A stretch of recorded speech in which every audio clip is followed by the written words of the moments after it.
Chapter 4. Equipped.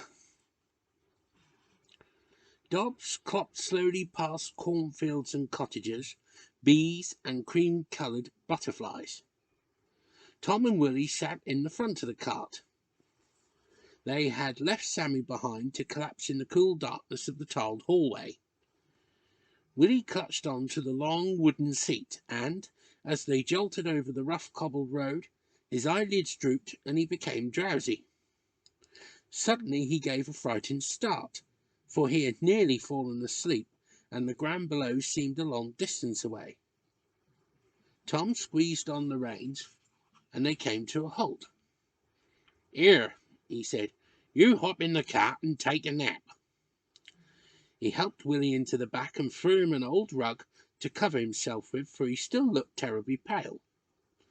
As soon as the rhythmic motion of the cart began, Willie fell into a disjointed sleep. His thin elbows and shoulder blades hit the sides of the cart at frequent intervals, so that he would wake suddenly, only to fall back exhausted into a chaotically dream-filled sleep. He was just about to be attacked by a horde of anxious faces when he felt himself being gently shaken. "We's coming into it, boy. Raise yourself." Willie staggered to his feet and hung on to the side of the cart. They jogged past a river that was sheltered by overhanging trees. It curved and disappeared from view behind some old buildings. "Remember any of this?" Willie shook his head.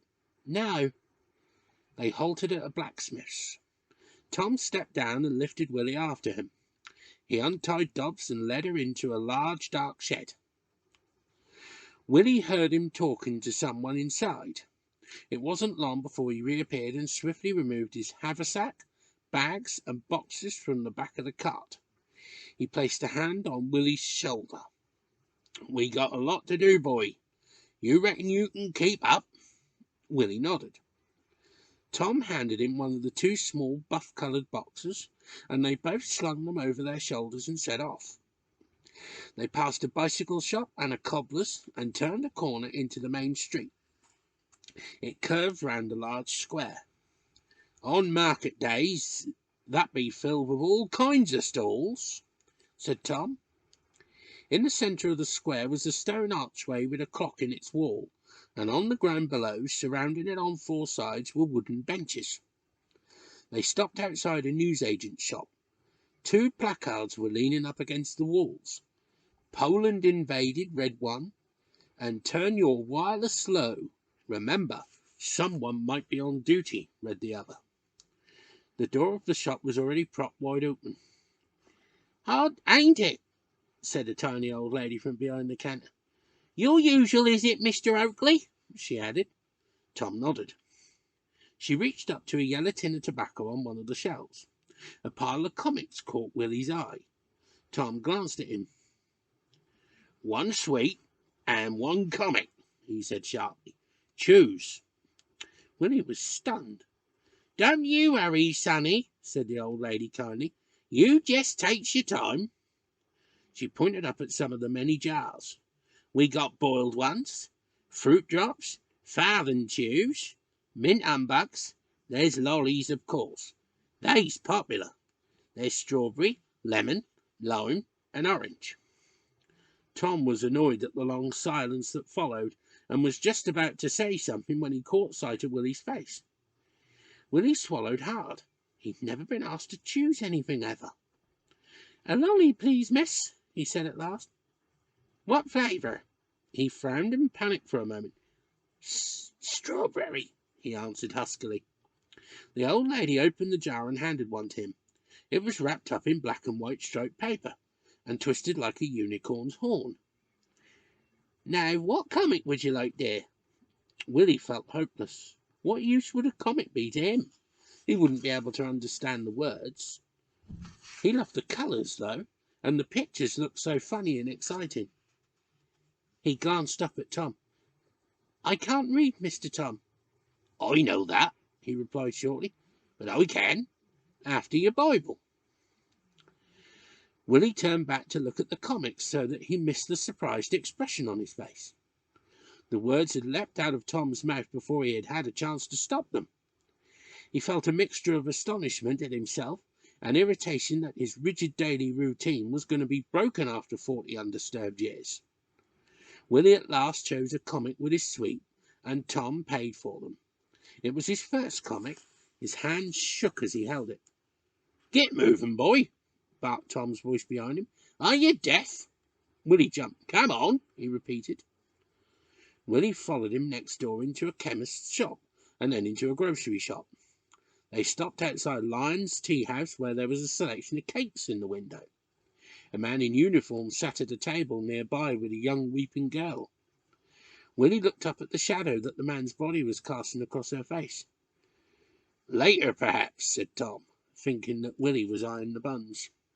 As they were crossing the square, Willie tugged at Tom's sleeve. "Mr. Tom," he said urgently. "Mr. Tom, I knows this place. I remember. That's where I were yesterday." They looked across at the railway station. A group of young soldiers were standing outside talking excitedly, their bulging kit bags leaning up against their legs. A batch of children, accompanied by a young woman and the billeting officer who had brought Willie, had walked past them and were heading towards the town hall. They shuffled forward in a dazed manner, holding hands, their labels hanging round their necks. They were a motley bunch. Some were rosy cheeks in brand new coats and sandals, some thin and jaundiced, wearing clothes that were either too small or too large. "Come on, William," said Tom. "I got a list of things a mile long for the drapers." The draper's shop stood on the pavement opposite. Next to it was a toy shop. "You want to look at the toys while I go in there? In here?" Willie shook his head. He didn't want to be left on his own. "As you please," said Tom, and they stepped into the darkness of the draper's. The shop was piled high with rolls of materials. Tom and Willie inched their way between them. At the end of a roofless tunnel, they found themselves standing in front of a long, high wooden counter. A smartly dressed middle-aged man with a gleaming set of new false teeth and a moustache that twirled into a curl at either side of his mouth was cutting a piece of cloth. "Good morning, Mr. Oakley," he said cheerfully. "Black's all right, Hardy?" Tom grunted in the affirmative. A sound of light organ music came from a large wireless at the end of the counter. "For the latest news," the draper explained. "I must say this waiting is getting on my nerves. That Chamberlain's so slow. We're ready for it, though. I says let's get on with it and stop this shilly-shallying." "I've been hearing that blessed organ music on and off all blooming day," said Tom grumpily. "Can't he play no other instrument?" "That's Sandy McPherson," said the draper. "Wonderful man. Holding the BBC together in this national time hof stress, Mr. Oakley." "Sure he ain't causing it," retorted Tom. "Oh, Mr. Oakley," said the draper, "I'm sure you don't mean—" His words were cut short at the sight of Willie's dull sandy hair on the other side of the counter. "He's with me," said Tom quickly. "I brung a list from Mrs. Fletcher for materials." He pushed a list across the counter. "Boy's only got what he's standing up in." The draper beamed. "A pleasure, Mr. Oakley. I'll have to measure him myself. I'm a bit short-staffed at present." He flicked the long tape measure from around his neck and eyed Willie. "There's not a lot of him, is there?" he remarked disappointedly. Willie craned his head over the counter and watched him measuring and cutting 2 rolls of grey and navy flannel. A roll of corduroy lay at the end of the counter. He reached out and touched it. It felt soft and firm. He let his fingers drift gently over the ridges. Tom caught sight of him. "Might as well bring out several colours of that corduroy," he said. The draper looked surprised. "Really? Oh, well, if you say so, Mr. Oakley. 2 colours you can have, William. Take's your choice." The draper laid out rolls of green, brown, rust, navy grey, and red. Willie eyed Tom's green trousers. He pointed to the green roll and, after a pause, to the navy. "Good," muttered Tom. "The boy's beginning to think for himself," he thought. Willie smiled nervously and leaned with his back against the counter to look at the other materials. There were crimsons and ambers, turquoises and sea greens, materials of every shade and texture. Tom leaned down and Willie found himself being fitted for braces. "I'll have these," he said, placing them on the counter. Willie continued to gaze at the materials. He loved the reds, but Mum said red was a sinful colour. "I've to go to the bank," he heard Mr. Tom say, "so I'll give you a deposit like." No hurry, Mr. Hoakley. I'll be here all day." The draper chatted about rising prices, Hitler, and the price of butter while Tom grunted in acknowledgment. "Called up this morning," Willie heard him say. "So if you know anyone who'd be looking for a job, let me know. I'll even take a young girl," he said, "if she's bright." He wrapped the material in sheets of brown paper. Willie longed to touch it, but it was put under the counter, and he quickly followed Tom back through the dark tunnel of materials and out into the daylight. Next door was a shoe shop. It was packed with people buying up stout shoes. After a wait in the queue, Tom at last managed to get served. "Boots," he said, indicating Willie's feet. Willie sat on a chair as his feet were placed into a measuring gauge. "Leather's a bit stiff at first," said Tom, as Willie stood up in a solid pair of brown ankle boots, "but we'll get some linseed oil to soften them up." A huge lump seemed to burn Willie's chest. It slowly rose into his throat. "Are they for me?" he asked. "Well, they ain't for me," answered Tom shortly. The assistant put them in a paper bag, and Tom handed them to him. They stepped off the pavement outside and crossed over to another group of shops that curved around the square. Two men were building a warden's post with sandbags by a shop selling corsets and combinations. A large poster hung above them advertising ARP outfits. Tom stopped at the corner where the shop stood and looked across at the fire station. It stood next to the town hall. A queue of men were standing outside, soberly reporting for duty. A trickle of sweat rolled down the side of Tom's face. He mopped it with his handkerchief. The heat was stifling. There was no hint of a breeze anywhere. He felt a tug at his trouser leg. "What is it?" he grunted. Willie was pointing to a tiny shop down the small road they had just crossed. It was on the corner of a cobbled alleyway off the road. The front of the shop was unpainted, varnished wood with faded gold lettering above it. In the front window was a display of paint brushes which were arranged in a fan. Tubes and coloured pots and boxes were scattered below. Tom's heart sank. He hadn't been in the shop since the day after Rachel had died. It was her favourite place. For 40 years he hadn't been able to bring himself to venture into it again. There had been no reason anyway. He didn't paint. He remembered how pleased she would be at the mere thought of a visit. "Paint has a lovely smell, ain't it?" she'd say, "and a lovely feel," and he would laugh at her soft, nonsensical way of talking. "What about it, William?" asked Tom quietly. "You wants to take a look?" Willie nodded feverishly. "Only in the window, mind. I ain't got time to dally inside." Willie gazed at the shop dreamily as he crossed the road. A car hooted at him. "Mind where's yous going?" yelled the angry driver. "Boys in a daze," murmured Tom. Willie peered in the window and wiped away the mist his breath was making on the glass. There were boxes of coloured crayons and wax, lead, pencils, and paints in colours he never knew existed.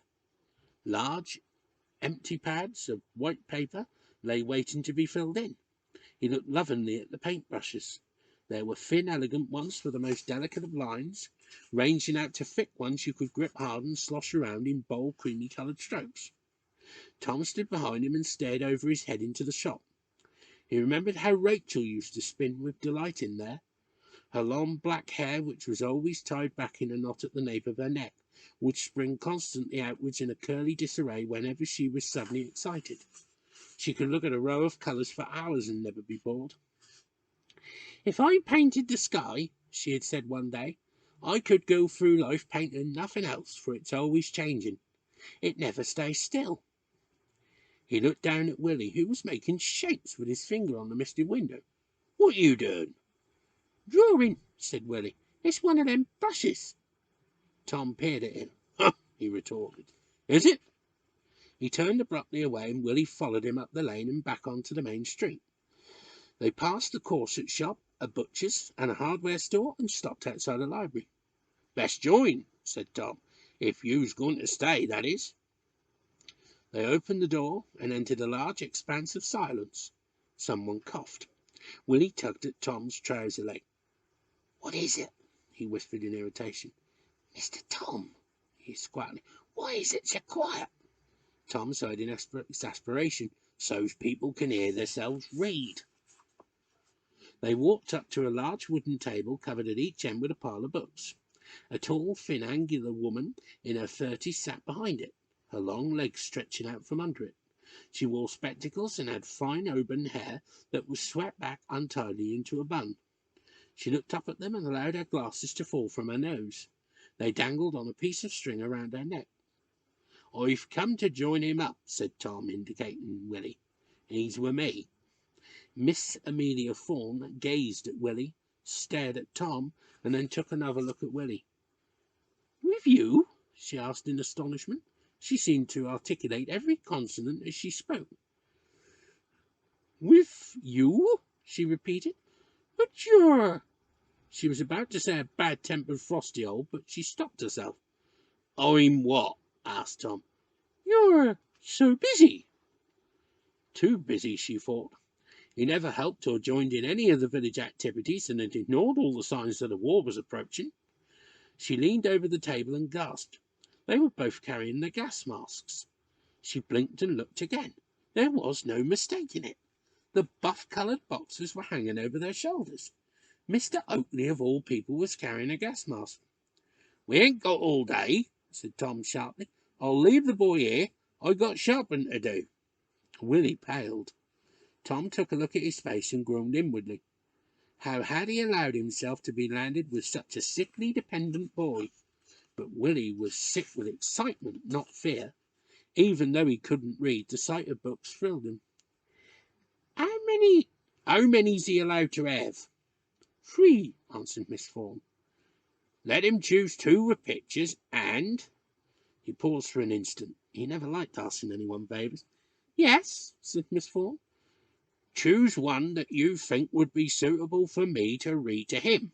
Like, he ain't learnt yet, and I've forgotten what young uns like, see?"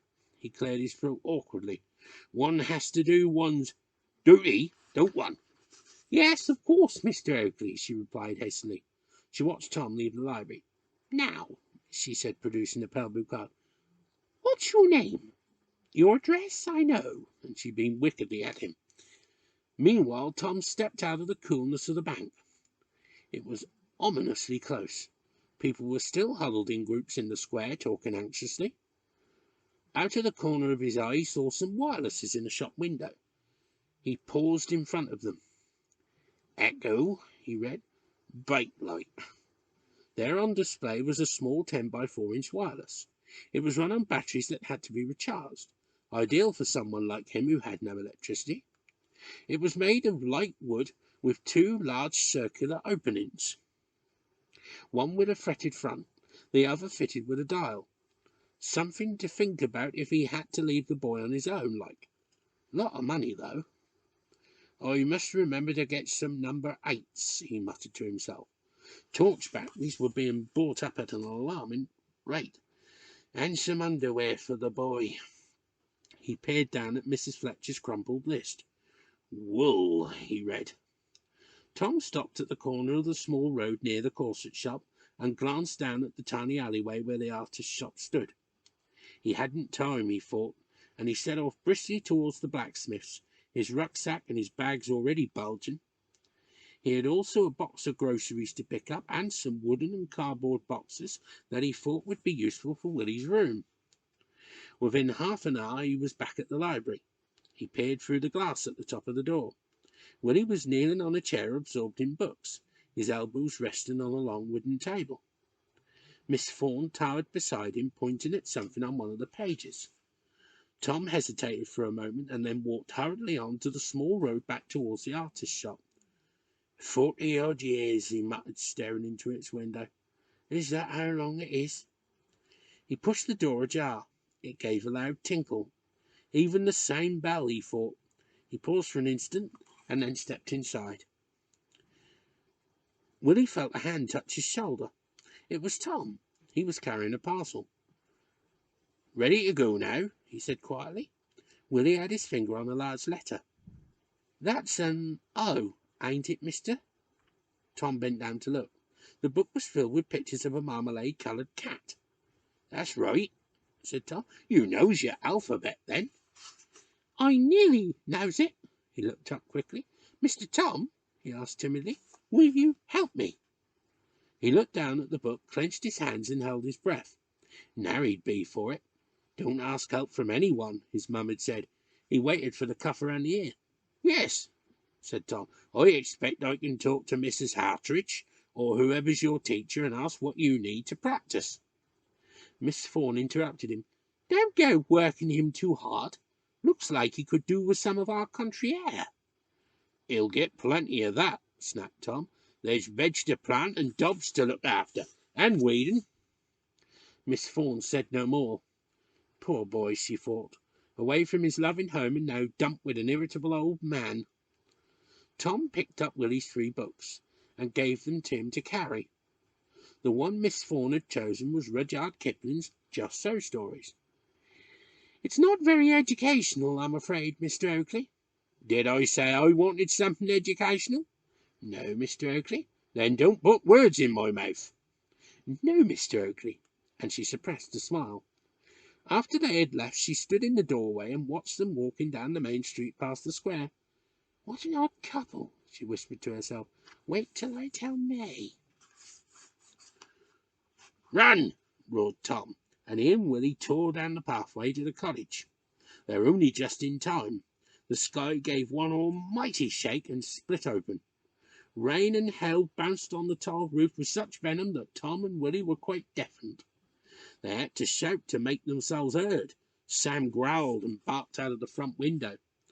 Tom put the blacks up, lit the lamps, and began unpacking the parcels. "These are pyjamas, William," he said, lifting up 2 blue and white striped garments. "You wear them in bed." "Pyjamas?" repeated Willie, copying Tom's way of speaking. "That's right. Now," he said, "you going to sleep in the bed tonight?" Willie looked startled. "Bed's for dead people, ain't it?" Tom stood up. "Come with me." Willie followed him across the passage to Tom's bedroom. He hovered in the doorway. "Come in," he said. "Don't dally." Willie took a step in. "See this here bed?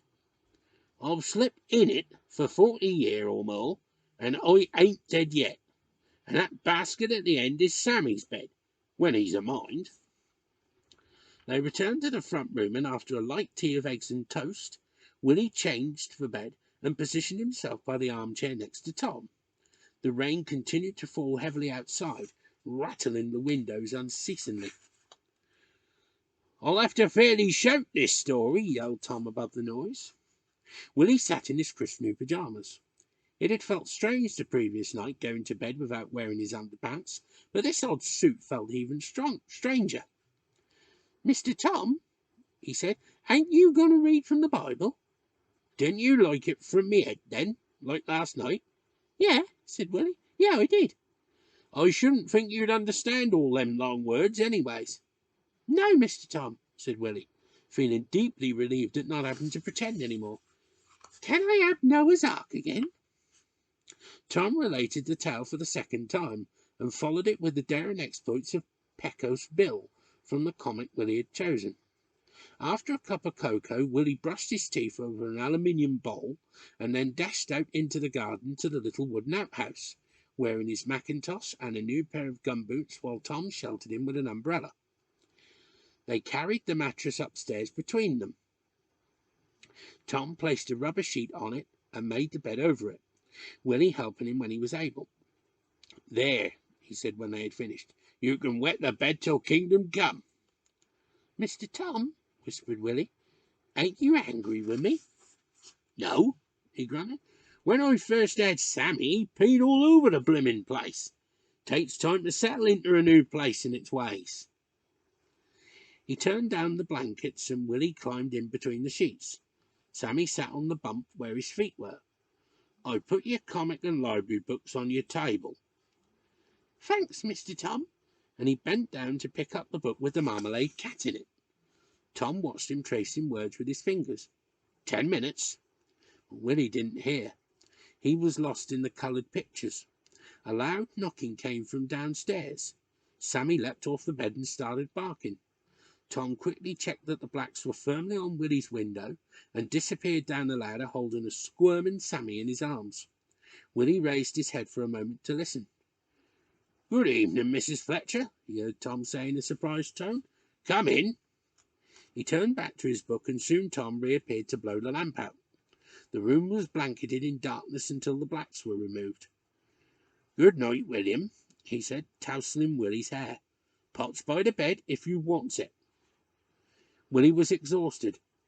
His head whirled with the names and faces of all the people he had met that day. He was just thinking about the boy in the post office when he fell instantly into a deep sleep.